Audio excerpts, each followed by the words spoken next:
আসসালামু আলাইকুম প্রিয় বন্ধুরা, আরো একটি কৃষিকাজের ভিডিও নিয়ে আসলাম আপনাদের মাঝে।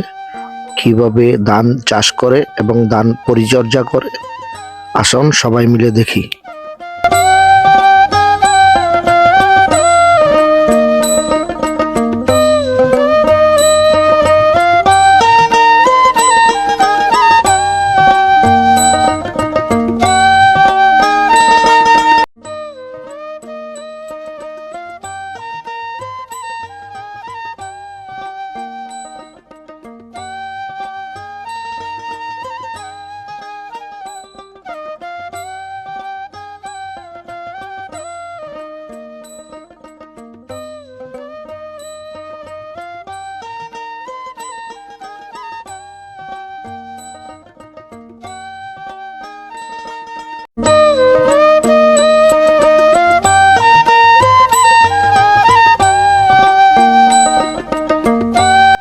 আমাদের এই কৃষক ভাই বলে, জমির ঘাস নাকি আল্লাহর নিয়ামত।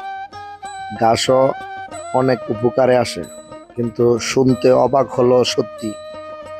ধান থেকে যেরকম আমাদের রিজিক আসে, এবং গাছ থেকে মানে ওনার যেই খামারের যেই গাবি আছে মানে গরু, তাদেরও রিজিক আসে। উনি বলে ঘাস হওয়াতে আমার অনেক উপকার হয়েছে। আমরা বললাম যেন তার আমরা বললাম যে অনেকেই তো ঘাস হলে অনেক টেনশন বা কষ্ট ভোগ করে, আপনি খুশি কেন? উনি বলে আমারও রিজিক আসে এই ক্ষেত থেকে, আমার গরু ছাগলেরও রিজিক আসে এই ক্ষেত থেকে, তাই আমি জমিতে ঘাস হওয়ার জন্য অনেক খুশি হয়েছি।